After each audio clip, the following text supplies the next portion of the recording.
बहुत स्वागत आपका सुप्रभात राजस्थान में। मैं हूं आपके साथ श्रुति श्रीवास्तव। गुड मॉर्निंग, नमस्कार। मैं हूं आपके साथ अनुराग सक्सेना। शुरुआत कर रहे हैं जयपुर से आ रही बड़ी खबर के साथ। दरअसल आज प्रधानमंत्री नरेंद्र मोदी का राजस्थान दौरा है। राजस्थान को पीकेसी ईआरसीपी की बड़ी सौगात प्रधानमंत्री आज देंगे। 21 जिलों को मिलेगा पीने और सिंचाई का पानी। दादिया में आज प्रधानमंत्री नरेंद्र मोदी की जनसभा भी होगी और कार्यक्रम में बड़ी संख्या में शामिल होंगे कार्यकर्ता। तो बता दें कि 1 लाख लखपति दीदी को भी आमंत्रण दिया गया है कि वो आए आज इस कार्यक्रम में जुड़े। 1 साल सरकार को पूरे होने वाले हैं। पीकेसी ईआरसीपी जैसे महत्वपूर्ण प्रोजेक्ट का भी आज उद्घाटन प्रधानमंत्री नरेंद्र मोदी के हाथों किया जाएगा। और देखिए, कल से ही लगातार बैठकें हो रही थी। कार्यकर्ता रूपरेखा तैयार कर रहे थे कि किस तरीके से रूट तैयार किया जाए, कैसे कार्यकर्ता रैली स्थल तक पहुंचे। क्योंकि आज एक बड़ी जनसभा का आयोजन भी है। प्रधानमंत्री नरेंद्र मोदी आज बड़ी सौगात राजस्थान के लोगों को देने वाले हैं। एक ऐसी सौगात जिसको लेकर चर्चा आप पिछले कई सालों से सुन रहे थे, लेकिन आज कम से कम वो धरातल पर उतरने वाली है।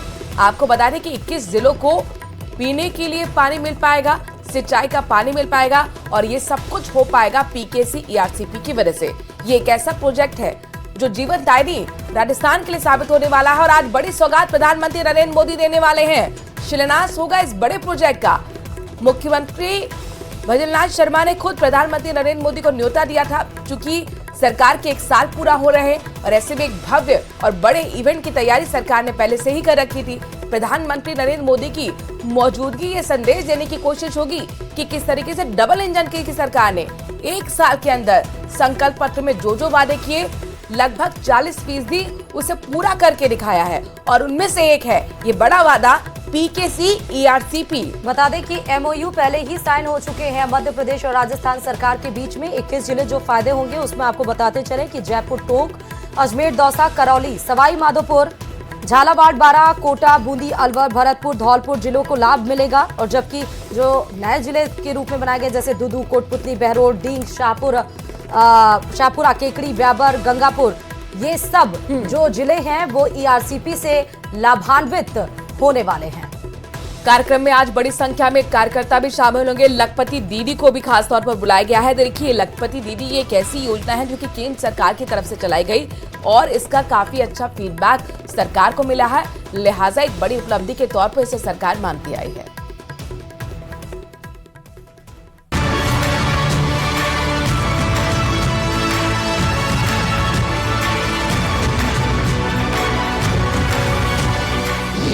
पीएम के दौरे से पहले अंतिम दौर में तैयारी।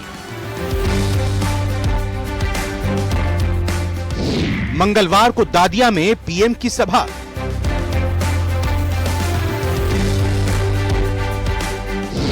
प्रदेश को मिलेगी ईआरसीपी की सौगात।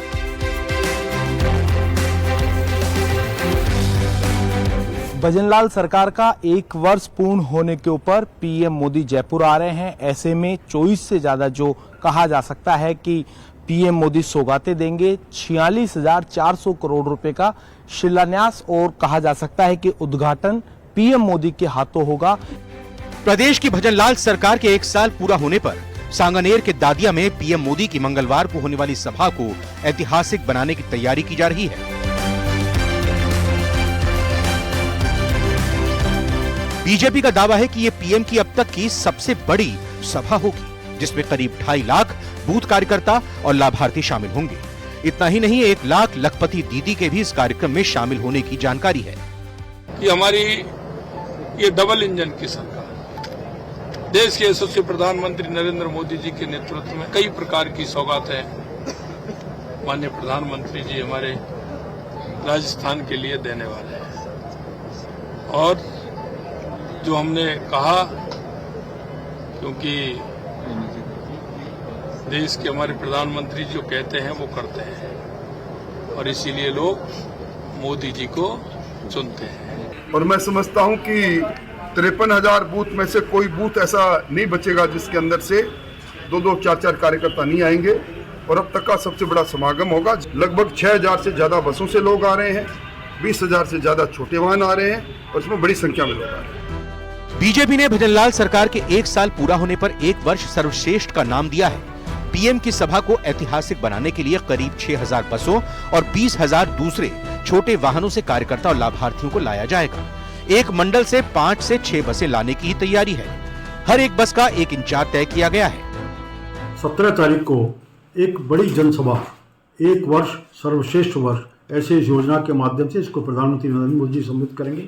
पूरी योजना मनी मैं कह सकता हूँ कि राजस्थान के इतिहास की अब तक की सबसे बड़ी ऐतिहासिक सभा होगी, जिसमें जहाँ जनप्रतिनिधि शामिल होंगे, हमारे कार्यकर्ता शामिल होंगे, उसी प्रकार बहुत बड़ी संख्या में राज्य और केंद्र सरकार की विभिन्न योजनाओं के लाभार्थी हैं, वो भी इस सभा में शामिल होकर के इसके गवाह बनेंगे। दादिया में जनसभा के दौरान पीएम मोदी राज्य की महत्वाकांक्षी योजना ERCP का शिलान्यास भी करेंगे। वहीं यमुना जल समझौता भी होगा, जिसमें मध्य प्रदेश के मुख्यमंत्री भी शिरकत करेंगे। पीएम मोदी का ये 10 दिन के अंदर दूसरी बार प्रदेश का दौरा है। पीएम मोदी के मंगलवार के कार्यक्रम पर नजर डालें तो सुबह 10:20 पर दिल्ली से जयपुर के लिए उड़ान भरेंगे। सुबह 11:50 पर जयपुर एयरपोर्ट पहुंचेंगे। दोपहर 12:10 पर एयरपोर्ट से हेलीकॉप्टर से सांगानेर के दादिया में सभा स्थल पर पहुंचेंगे। विकास प्रदर्शनी का इस दौरान अवलोकन करेंगे। पीकेसी ERCP के पहले चरण का शिलान्यास कर जनसभा को प्रधानमंत्री संबोधित करेंगे। दोपहर 1:30 पर कार्यक्रम स्थल से जयपुर हेलीपैड के लिए रवाना होंगे। वहीं दोपहर 2:05 पर जयपुर एयरपोर्ट से दिल्ली एयरपोर्ट के लिए रवाना होंगे। दोपहर 3:10 पर दिल्ली एयरपोर्ट पहुंचेंगे। सरकार के 1 साल पूरा होने और पीएम मोदी के प्रदेश दौरे को देखते हुए तैयारियां भव्य तरीके से की हैं। बहरहाल बहुप्रतीक्षित ERCP योजना का इंतजार भी खत्म होगा जब पीएम मोदी इसका शिलान्यास करेंगे। जो पीएम मोदी की जो सभा होने वाली है, उसकी तमाम तरीके की जो तैयारियां हैं वो पूरी कर ली गई है। खुद मुख्यमंत्री भजनलाल शर्मा ने आज जो है व्यवस्थाओं का जो है जायजा लिया है। न्यूज़ 18 राजस्थान के लिए सहयोगी मानसिंह के साथ रोशन शर्मा की रिपोर्ट। और चलिए इस बीच आपको बड़ी खबर बता रहे हैं। दरअसल प्रधानमंत्री नरेंद्र मोदी की सभा से पहले टोंक का हॉट स्पॉट बना हुआ है। कोटा, बूंदी, बारां, झालावाड़, चित्तौड़गढ़, भीलवाड़ा से आने वाली बसों का टोंक में ठहराव बताया जा रहा है। जयपुर के दादिया में आज प्रधानमंत्री नरेंद्र मोदी की जनसभा होगी। देखिए, लगातार इसीलिए बैठकें चल रही थी, रूपरेखा तैयार हो रही थी कि कहां हॉटस्पॉट बनाना है, कहां से बस रवाना होंगी। चूंकि प्रधानमंत्री नरेंद्र मोदी की आज बड़ी जनसभा जयपुर के दादिया में होनी है। खबर ये मिल रही है कि सभा से पहले टोंक हॉटस्पॉट बना हुआ है। वजह है कोटा, बूंदी, बारां, झालावाड़, चित्तौड़गढ़ और भीलवाड़ा से आने वाली बसों का टोंक में ठहराव।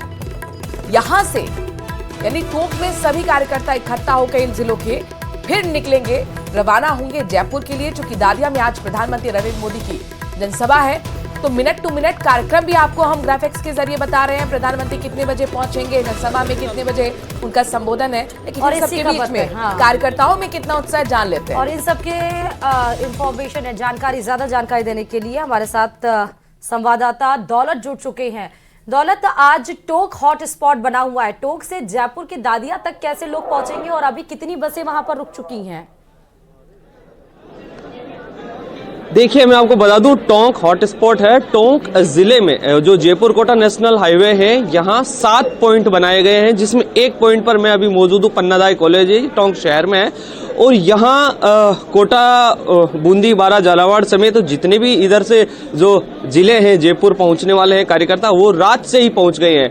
उन लोगों के लिए यहाँ ठहरने की व्यवस्था रात को थी। अब सुबह नहाने, स्नान करने से लेकर खाना, नाश्ता, चाय, तमाम जो व्यवस्था है वो यहाँ की गई है। सर्दी बहुत ज़्यादा है, ऐसे में अलाव से लेकर के गर्म पानी और सब तरह की व्यवस्था यहाँ पर है। और अब यहाँ से लोग स्नान करके, नाश्ता करके, खाना खाने के बाद में जयपुर के लिए रवाना होंगे।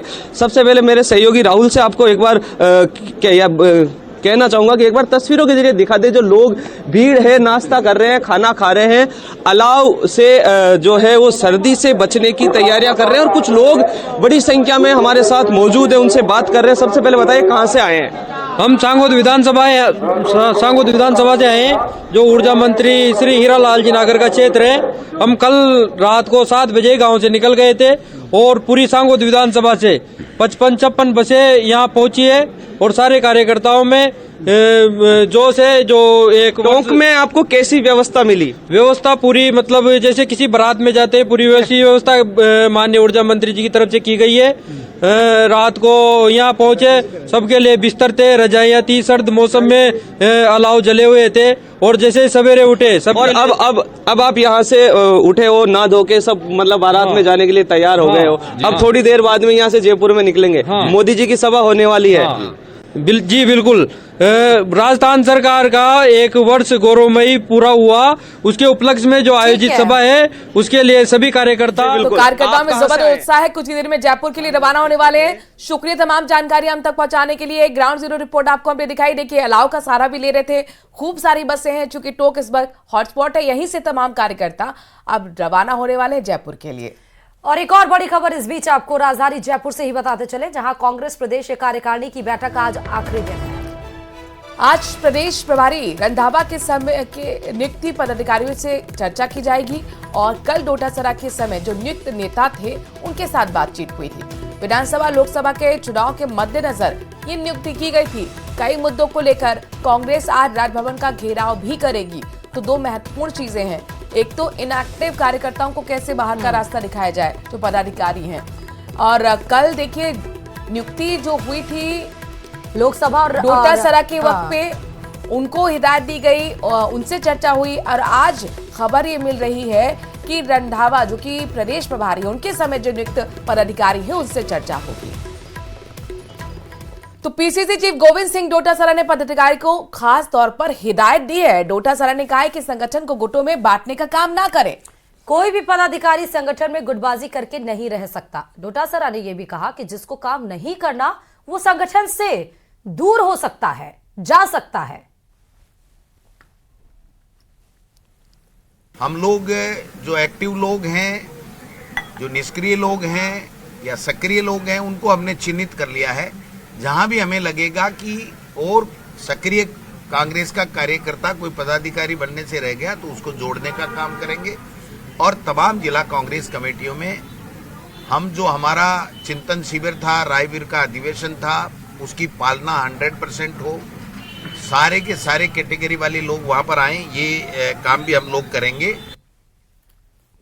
और इधर केंद्र सरकार आज संसद में 1 नेशन 1 इलेक्शन यानी एक देश एक चुनाव विधेयक पेश करने जा रही है। इस बिल को आज दोपहर 12 बजे केंद्रीय कानून मंत्री अर्जुन राम मेघवाल सदन में पेश करेंगे। वहीं दिल्ली, जम्मू कश्मीर और पुदुचेरी के लिए अलग से बिल पेश होगा। इस बिल की कॉपी सांसदों को सर्कुलेट कर दी गई है। विपक्ष लगातार एक देश एक चुनाव का विरोध करती आई है। ऐसे में साफ समझा जा सकता है कि लोकसभा में आज की कार्रवाई हंगामेदार रहने वाली है। संसद की कार्रवाई से पहले बीजेपी ने अपने सांसदों के लिए 3 लाइन का व्हिप जारी कर दिया है। तो बता दें कि इस बिल को समर्थन सबसे पहले बसपा प्रमुख मायावती दे चुकी हैं और आज कानून मंत्री अर्जुन राम मेघवाल की तरफ से संसद में ये विधेयक लाया जाएगा और उसके बाद ये पास होगा। अब देखना है कि विपक्ष की तरफ से इस पे क्या कुछ बवाल होता है, लेकिन एक देश एक चुनाव जो सबसे फंडामेंटल और विजन था पीएम का, वो आज पूरा होने जा रहा है। जयपुर में कोचिंग संस्थान में गैर रिसाव कैसे हुआ, इसकी जांच की जा रही है। लेकिन इस बीच एनएसयूआई के कार्यकर्ता कोचिंग के बाहर धरने पर बैठ गए थे और कोचिंग संस्था के खिलाफ जोरदार प्रदर्शन किया। नगर निगम ने कोचिंग सेंटर पर कार्रवाई के संकेत दिए। दूसरी तरफ एफएसएल की टीम ने मौके पर पहुंचकर गैस रिसाव किस वजह से हुआ उसकी जांच कर रही है। देखिए रिपोर्ट।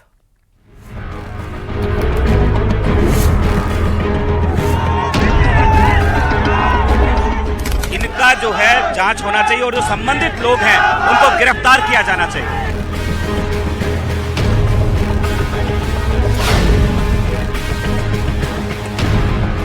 कोचिंग संस्थान में गैस लीक कांड।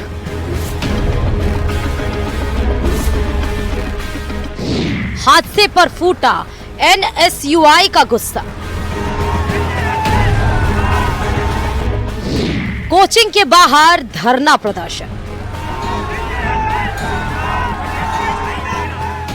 रविवार शाम राजधानी जयपुर के महेश नगर इलाके के इस कोचिंग सेंटर में क्लासेस के दौरान अचानक 9 छात्राएं बेहोश हो गईं। इस मामले की जांच जारी है, लेकिन इस बीच घटनाक्रम तेजी से बदला है। एक तरफ एफएसएल की टीम मौके पर पहुंचकर सीवरेज गैस रिसाव की वजह तलाशती नजर आई, तो दूसरी तरफ कोचिंग संस्थान के बाहर एनएसयूआई ने विरोध में धरना प्रदर्शन किया। एनएसयूआई प्रदेशाध्यक्ष विनोद जाखड़ भी धरना देते दिखे, जिन्होंने हादसे के लिए जिम्मेदार लोगों पर कार्रवाई की मांग की। हमारी कुछ मांगे हैं। हमारी मुख्य मांग यही है कि इन कोचिंगों को पहली बात तो जांच किया जाए कि इनको एनओसी किसने दी, इनको एनओसी किसने दी।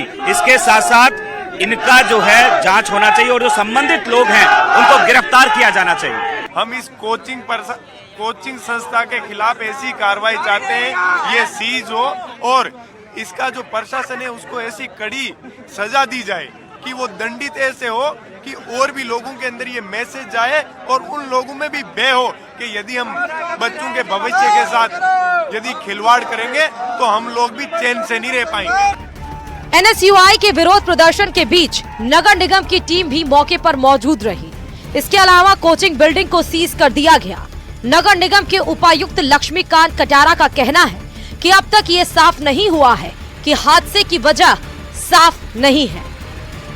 गैस की वजह से सीवरेज का आसपास में कोई ऐसा कारण ही नहीं बनता है कि जहाँ सीवरेज। अब तक की जांच में क्या सामने आया है? अब तक की जांच में ये बिल्कुल स्पष्ट रूप से नहीं आया कि किसी और भी ऐसी वजह हो सकती है कि कोई और स्टूडेंट्स भी कोई स्प्रे वगैरह भी करते, ये घटना भी हो सकती है। क्योंकि क्या घटना है वो थोड़ा सा सीसीटीवी फुटेज के सैकड़ों बच्चे थे, केवल असर 10-12 पर हुआ है। ये अभी कैसे बता सकते हैं, अभी थोड़ा जांच का विषय है ना, कैसे क्या कारण हुआ कि एक कॉर्नर में ही घटना हुई, तो थोड़ा सा उसके। कोचिंग सेंटर में गैस लीकेज को लेकर सरकार भी एक्शन में आ गई है। डिप्टी सीएम प्रेमचंद बैरवा ने साफ कर दिया है कि बच्चों के स्वास्थ्य से खिलवाड़ बर्दाश्त नहीं किया जाएगा। दुखद घटना है, जो हमारे बच्चे हमारे देश का भविष्य है और उनकी स्वास्थ्य की और सुरक्षा की रक्षा अपन सबको मिलके करनी चाहिए। लेकिन जो कल घटनाक्रम हुआ है उसमें तत्काल उन छात्रों को हॉस्पिटलाइजेशन करके और उनका इलाज किया गया। बच्चे अब बिल्कुल ठीक हैं, लेकिन जो भी कारण रहे, क्या हुआ, उसकी हमने कमेटी बना के जांच करवा रहे हैं। निश्चित रूप से कोई भी कमी खामी रहे और कोई अगर दोष उसमें हुआ तो निश्चित रूप से कार्रवाई करेंगे। कोचिंग क्लास में बेहोश होने वाली सभी 9 छात्राएं अब खतरे से बाहर बताई जा रही हैं। मामले में नगर निगम ने जांच कमेटी बनाई है। साथ ही महापौर सौम्या गुर्जर ने मामले की तथ्यात्मक रिपोर्ट मांगी है। बहरहाल जिस तरीके से चलती क्लासेस में 9 छात्राएं बेहोश हुई वो बेहद गंभीर है और उससे भी ज्यादा गंभीर है उसकी वजह का साफ न होना। तो फिलहाल विनोद जाखड़ के नेतृत्व में यहाँ पे धरना चल रहा है। ये वो बिल्डिंग है जहाँ पर कल हादसा हुआ था और हादसे की वजह ये है कि अब तक भी इस हादसे की कारण क्या रहे, क्या गैस रिसाव की वजह से हुआ या फिर रसोई घर में खाना पकाते वक्त जो गैस निकली उसकी वजह से हुआ, इसकी जांच जो है वो पुलिस कर रही है। कैमरा पर्सन दिलीप के साथ विष्णु शर्मा, न्यूज 18 राजस्थान, जयपुर। और चलिए अब एक नजर टॉप 10 खबरों पर।